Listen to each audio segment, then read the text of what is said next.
We're talking about tankless water heaters. Should you get one for your RV or not? Now, there's pros and cons to most things in life. And one of the things that we've realized for us, there's a lot more pros than cons for the tankless water heater. We've been full-time RVing for 5 years. In 4 of the years, we've had a tankless water heater, so we know a thing or two about it. The first pro is pretty obvious. You have unlimited hot water. The main difference is when you're using an on-demand, it's exactly what it sounds like. It's on-demand. As much or as little hot water as you need, you can have. With a traditional water heater, it's just like in a house with a water heater. You have a certain amount of water that's heated up, and if your demand for hot water exceeds the amount of hot water that's in the tank, you're gonna run into some issues. The first pro really doesn't have to do with me, but my wife. I take pretty quick showers. She takes 45-minute showers. It just blows my mind.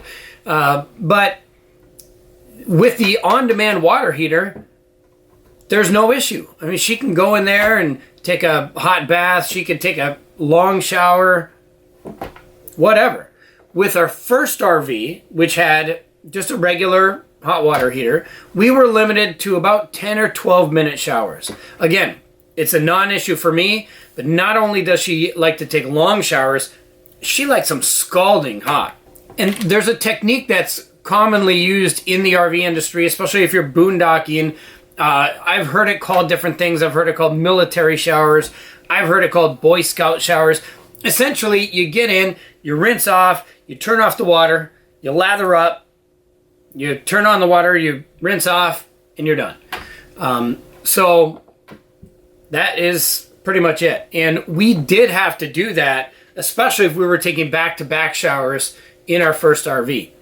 Now, if you're just camping for a weekend or whatever, it's probably not a big deal.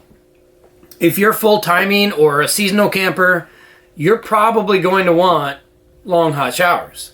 And now that we've got young kids, we give them baths. We've got a tub in our RV, and they like to take baths.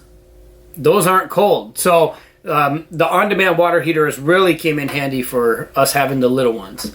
Another pro is there's no recovery time. So we were just visiting my wife's parents for a while, and everybody was there for the holidays, and everybody was showering back to back to back. And with that, if one person takes a long hot shower, then there's going to be some recovery time for the next person to jump in. That's not an issue in our RV with the on-demand water heater. Now, some of the negatives is the cost. Ours wasn't standard in our RV. It was an aftermarket thing, so there was a cost associated with buying that and getting it installed.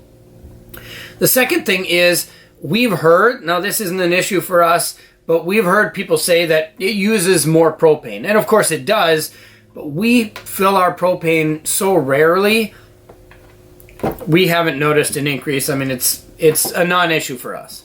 One thing that could be a negative is if you're boondocking. So you're out in the middle of nowhere and you're trying to conserve water as much as possible because you don't have hookups. There is a little bit of a delay. Now, we talked about that military shower. There's a little bit of a delay from when you turn it on for it to heat up to the level that you want. Now, the delay we're talking is, 10 seconds maybe, but still, you're using water that if you're trying to conserve and you're off the grid for 2 weeks, you're going to use up more water. That's for sure. One thing that could be a positive or a negative is you can preset the temperature outside of the shower. So, for example, if you like the temperature at 106 degrees, you can set the temperature and then get in and crank it to the hot, and it's going to be that exact same temperature on the same settings every single time.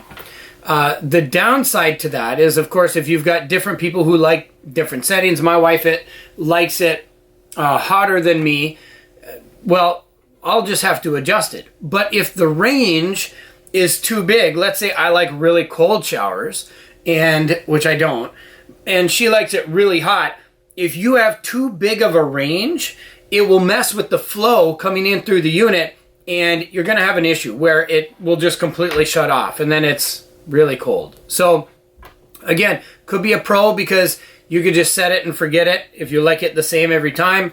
Could be a negative if you have a huge range of the type of heat that you want coming in from your water.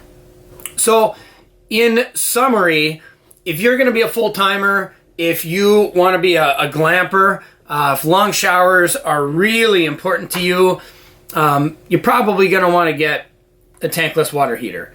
If you're going to be a weekend warrior, or just go out with your family a couple times a year on vacation, just the regular water heater is going to be perfectly fine for you. And again, they're great. It just, if you're like my wife who likes 45-minute showers, you're not going to have that. And that's okay. But if you want that, you better get a tankless water heater.